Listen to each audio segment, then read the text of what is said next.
news. Let's see what the papers are making about tomorrow's for you with Ed and Nabila. We'll start with we've got a selection tonight, which is nice at this time of night. Nabila, the payback. Former Lloyds boss may have to repay some of his bonus, is the claim here, and they've taken some of this from Sky sources. Yes, indeed. Well, I think at a time when the financial system is once again causing so many negative headlines, this is the kind of story that vaguely looks positive, and it hasn't been a very good time for banks, and especially since the financial collapse of 2008 and beyond. And so technically banks will be happy with that kind of stories making the front pages. But having said that, I seem to remember the loss running into multi-million, if not multi-billion pounds over the last few years. So in which case, this kind of figure, 1.5 million pounds, is pretty pitiful, really. And I think if you read the story properly, it actually says that they're actually only trying to claw back a portion of that 1.5 million pounds. Yeah, it's about half of it, isn't it? But still, it's an awful lot of money. And the interesting thing, I guess, Ed, is it? I mean, in banking terms, it is peanuts, really. Well, okay. Well, let's just unpick some of this. I mean, the first thing is that the money isn't being paid back because of the banking crisis. No, it's PPI. It's PPI, which was an absolute catastrophe, not just for Lloyds, but for all of our major high street banks, who pretty much indulged in this this attempt to flog people insurance for savings and loans that maybe they in fact didn't need at all. There was a massive OFT inquiry into it, and a lot of them were kind of humiliated by it. I mean, so given that it was, as the OFT described, such a humiliating thing for the high street banks, I think it's rather good that there is some payback. But this isn't, I think, maybe the payback of the kind that many people who would see a picture of a banker on the front of a newspaper would assume it to be. It's tokenistic payback for ordinary people who do not deal with the same figures as bankers. There is something else to bear in mind. People won't be impressed by that at all. In the case of, there is something else to bear in mind. In the case of Daniels, and for that matter, huge numbers of the bankers who make these huge sums of money, they're not paid this money in cash. It's in deferred shares, which are 2 or 3 years down the line. And in the case of Lloyds, they're almost certainly not going to be worth the kind of money that you might have hoped a few years ago. I can tell you that the popular feeling, though, is that bankers shouldn't be getting bonuses at all for what they've done to the financial system. and there's good reason. Well, but it is interesting, as you say. I mean, this is PPI, and it's an important distinction. But as you say, Nabila, there is this anger, this fury. People they don't just want bonuses to be paid back. They want a sense of punishment and retribution out of all of this, and that you can understand why people feel that, but in the great scheme of things, it's not necessarily sensible, is it? Well, because bankers, and I think for all the legitimate reasons, are seen to be behind the financial collapse. We've seen how, people were angry at Gordon Brown's governments in 2008, but that was nominal anger. The real anger was really reserved for, banking institutions who wasted away, the money of the country. So I think there's a sense that these financial institutions, which cause so much problems, should be punished and shouldn't be benefiting from bonuses at all, especially at a time when we're talking austerity and we're seeing the front pages of the newspapers day in, day out about, fuel property, people not being able to... But you cripple bankers, you make them, make the position one where they're not going to get huge bonuses and they're not going to get what they would expect. They're just going to go and get a job elsewhere. I mean, I know it's an argument some people have dismissed, but if you decimate the banking system in the UK, there's a problem, isn't it? Well, I don't think it's about decimating, but it's to cap or certainly regulate the system to a certain extent. Forgive me, Nabila, what happens if we do that? I mean, without doubt that, you're right. I mean, these guys did not manage risk properly in our banking sector and in the global banking sector, in Britain, in the States, across the Western and developed world, where banking is a major factor in those economies. But, if we decide to go and seek out these particular wealthy people and punish them and take all their money away, what is the logical conclusion? Surely it's that they simply leave the country, or they feel that Britain isn't a place where they can do business. And actually, our economy is contingent on a huge amount of revenue from the city. What happens if we lose that? Which seems to me, obviously, we will. If there's some kind of outpouring of rage in their general direction. I mean, there's no doubt that the city remains a very vibrant place and a place to do business. But I think you have to introduce that responsibility thing into doing business. You have to do with business sensibly and responsibly, which is what financial institutions are not doing at the moment. I'll tell you what ties in with this, and it's still on the front of the eye, and there'll be more detail on the inside pages we'll look at in a couple of hours. Angela Merkel, only fiscal, well, unity there, but I mean this whole idea of fiscal union within the EU. I mean it's fascinating. I was saying to some guests a few weeks ago that either the euro is going to fall apart, or they're going to try to push towards fiscal union, which is a European superstate, isn't it? Well, it's both. I mean, they will push for fiscal union. They'll probably get it, and then it'll fall apart. Is my opinion.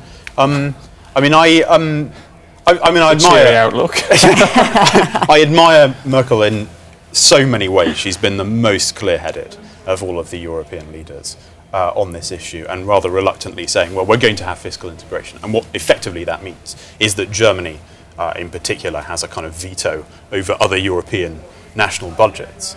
It's something that she could only ever agree to nationally. But, I mean, I can't help feeling that actually, rather than this being a power grab by Sarkozy, it's a last-ditch attempt to hold the European economies together. I mean, I hope it works in total. I suspect it won't.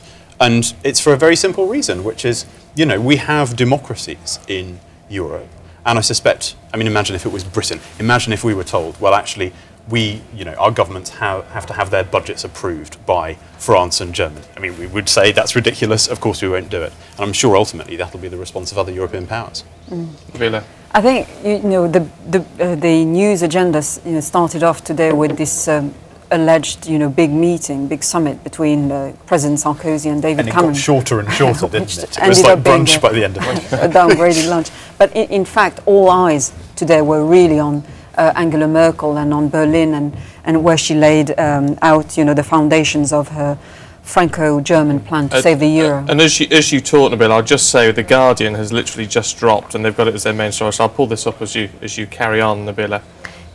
Yes, and I think today was really the build-up for Monday, a conference on Monday between Angela Merkel and President Sarkozy, where they will both be proposing measures to guarantee the future of Europe, as Sarkozy put it. And I think the meeting on Monday between the two of them will be far more important than what's happened today. And my feeling is that, once again, we're watching a Merkozy kind of road show. And it's not surprising because, after all, these are the two founding fathers of the whole European project. So I don't think we should be too surprised about the leading role that both of them are taking in this European. I tell you what's fascinating, though, from purely from an outsider's perspective. I don't know what you make of it, Ed. Is obviously that fiscal union is one way of trying to save the euro. You can see why they're pushing for it. You can see some of the arguments behind it. David Cameron today saying, look, these countries have got to stand behind the euro. He wants it to succeed, so he says.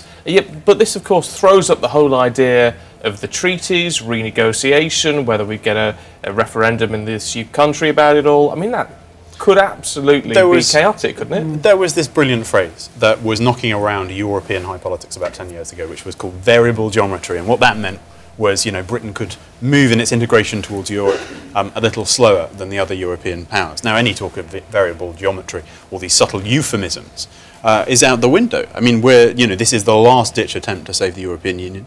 I suspect ultimately it won't be successful. But actually, I don't think either that Nabila's quite right, because I don't think that this is a brilliant thing for Sarkozy. I mean, he's about to go into an election without doubt having less power over his own, or potentially having less power over his own budget than he did when he was first elected. I mean, that's a catastrophe for any elected politician. And ultimately, I think, that democratic instinct is rather more important than avoiding recession. I think a lot of people would feel that way. Well, I've been speaking to people in France today and to colleagues in France, and the perception very much is that Britain needs to be persuaded to support reforms to the Maastricht Treaty, which will have to be agreed by 27 EU members. And Britain, in turn, can then look at getting something in return for its support for in all this. So clearly, Cameron's position is not one of a particularly robust figure as Thatcher was, and she was very good at getting, he'll tell you what, he's going to wish he had that famous handbag to bat the ball about with. We'll leave it there for the time being. Ed, Nabila, for now, thank you. Stay with us, though. Lots more coming up in just a moment.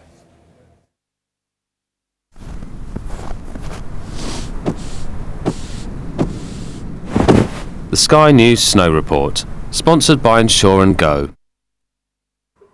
Lots of excitement in the Alps at the moment, as the forecast now seems to strongly suggest the snow drought will come to an end this weekend. So there will be lots of snow right along the mountain chain. It hasn't snowed for almost a month anywhere in Austria, Switzerland, Italy or France. So now snow cannon are operating at full blast to prepare as much man-made snow base as possible. Skiing continues under sunny skies in the highest resorts, with the highest piste and glacier runs offering either man-made or hard-packed and natural snow conditions. The Sky News Snow Report, sponsored by Insure & Go. Bye-bye, Silvio. Bye-bye.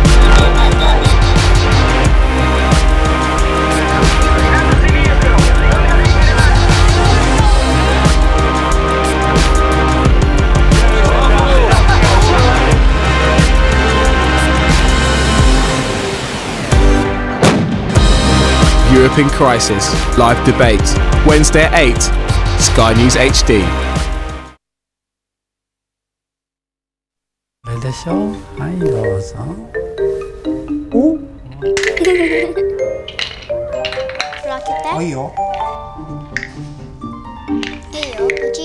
People have always found ingenious ways to protect what's important to them. The new secure key from HSBC is designed to make sure only you can access your personal information, making HSBC's online banking safer than ever. Our day will come. Lioness, a 12-song collection showcasing the unique and exceptional talent of Amy Winehouse. Time to make it through. Consider the change. Myself to you, body and soul.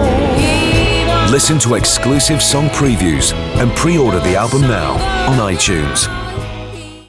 I was a reporter on my first job, rushing to get a story and to get it right. Now I'm flying, and the challenge is still the same, getting it right. I'm Barbara, and I'm an in-flight service manager with Cathay Pacific. At Sainsbury's, there's now 25% off 2 clothing, so you can step into winter in style. Sainsbury's, live well for less. Breath on my skin, love on my lips, smile at night,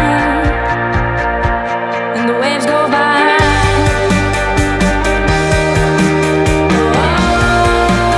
DKNY, the fragrances for women, for men. 2 in a canoe. Or maybe a few hundred partying in Poznan. That one girl at the seaside.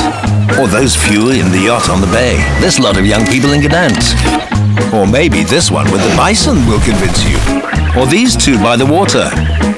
With a moose. 8 scouts. 2 on a wall. 5,602 guitarists in Wrocław. In Warsaw, 50,000 football fans. Actors in Krakow. How many Poles does it take to convince you to come to Poland? Feel invited.